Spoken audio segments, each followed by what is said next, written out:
আইন কলেজে ছাত্রীকে গণধর্ষণের অভিযোগ ঘিরে তোলপাড় শুরু হয়েছে রাজ্য জুড়ে। জাস্টিসের স্লোগান দিয়ে ফের পথে ভারতীয় জনতা পার্টি। কসবাই কলেজে গণধর্ষণ কাণ্ডে উত্তাল রাজ্য। পশ্চিম বর্ধমান জেলার রানীগঞ্জ ব্লকের 11 পঞ্চায়েত এলাকায় বিজেপির যুব মোর্চার পক্ষ থেকে বিক্ষোভ। বিজেপির যুব মোর্চার উদ্যোগে মঙ্গলবার কসবা ল কলেজে ছাত্রী ধর্ষণের প্রতিবাদে এবং এই গণধর্ষণের সঙ্গে যুক্ত সকলকে দৃষ্টান্তমূলক কঠোর শাস্তির দাবিতে রানীগঞ্জ ব্লকের বল্লভপুরের সাহেবগঞ্জ মোড়ে 60 নম্বর রাস্তায় বসে পথ অবরোধ করে। রাস্তায় টায়ার চালিয়ে হাতে ঝাঁটা নিয়ে এবং শরীরের রক্ত দিয়ে বিক্ষোভ দেখানো হয় 60 নম্বর জাতীয় সড়কে। গণধর্ষণের মতন ঘটনা ঘটে, তৃণমূল ছাত্র পরিষদের নেতা মনোজিৎ রয়েছেন এবং তার সাথে আরো দুজন বন্ধু রয়েছে। তারা মিলে একটা মেয়েকে গণধর্ষণ করে কলেজের মধ্যে। আজকে তৃণমূল সরকার 1000 টাকা দিয়ে মা বোনদের সম্মানকে অলরেডি বিক্রি করে দিয়েছে, পশ্চিমবাংলার মা বোনদের সম্মানকে। কলেজে পড়াশোনা তো শিক্ষা দীক্ষা কিছু হয় না, শুধুমাত্র কলকাতা ল কলেজ না, প্রতিটা কলেজে পশ্চিমবঙ্গে একই রকম ঘটনা ঘটেছে তৃণমূল ছাত্র পরিষদ। এরা সারা বছর কলেজে থেকে সরকারি টাকায় খেয়ে পড়ে এবং সরকারের নাম নষ্ট করে কলেজের ছাত্রছাত্রীর সাথে একরকম খারাপ ব্যবহার করে এবং এরকম ঘটনা ঘটায়। আজকে ভারতীয় জনতা যুব মোর্চা আগামীকাল শুভেন্দু অধিকারী তার নেতৃত্বে এক বিশাল কসবা চলো অভিযানে ডাক দিয়েছে মহারানী। কালকে আমাদের র্যালি আছে, তার পরিপ্রেক্ষিতে আজকে এই ঘটনার প্রতিবাদে যে ঘটনা কসবায় ঘটেছে তার প্রতিবাদে আজকে আমরা রাস্তা অবরোধ করেছিলাম এবং নিজেদের রক্ত দিয়ে গর্জটা করেছে, এটা আমরা দাবি জানিয়েছি।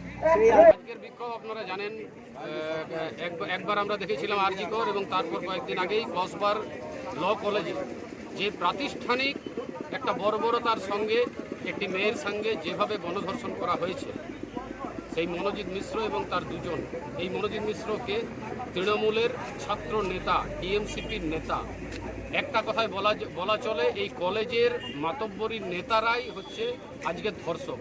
তো সুতরাং এক কথা আমাদের বলতে কোনো দ্বিধা নেই, তৃণমূল নিজেই হচ্ছে ধর্ষক। এখানে একদম দলের নাম সরাসরি আমি নিচ্ছি।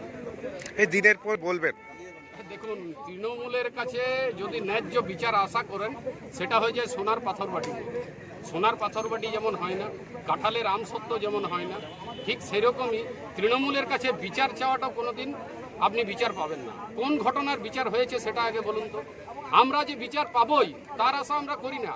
একটা প্রাতিষ্ঠানিক আর্জি করে আমরা দেখলাম যে দেওয়ালে যাতে কোনো কিছু না হয় সেই কারণে রাতারাতি দেওয়াল ভেঙে গেল। আজকে সমস্ত জায়গা পরিষ্কার হয়ে গেল। একটাও যাতে সিবিআই কোনো রকম চিহ্ন না পাওয়া যায়, ফরেন্সিক ডক্টর যাতে কোনো রকম চিহ্ন না পায়, তার আজকে প্রাতিষ্ঠানিক ব্যবস্থা করা হয়েছে। ঠিক একই প্যাটার্নে একইভাবে আজকে কলেজের মধ্যে ঢুকিয়ে তৃণমূলের ছাত্র নেতা আজকে ধর্ষণ করছে। কারণ কি? আমরা একটাই কথা, তখনও আমরা রাস্তায় নেমেছিলাম আরজি করের সময় এবং বলেছিলাম যে আরজি কর যদি বিচার চায় আর দ্বিতীয় আরজি কর হবে না। কিন্তু আরজি করের বিচার হলো না, দ্বিতীয় আবার গণধর্ষণ হলো। আর লিখে রাখুন, এরও কোনো রকম প্রতিকার হবে না, এরও কোনো রকম বিচার হবে না। এই বিক্ষোভে সবাই উপস্থিত ছিলেন বিজেপি যুব মোর্চার সভাপতি অভিক মণ্ডল, তাছাড়া উপস্থিত ছিলেন আসানসোল দক্ষিণ গ্রামীণ সভাপতি পরিমল মাঝি, তাছাড়া উপস্থিত ছিলেন দলের সকল কর্মীরা। রানীগঞ্জ থেকে সমীর পাদ্যকরের রিপোর্ট, অ্যাক্টিভিস্ট বাংলা।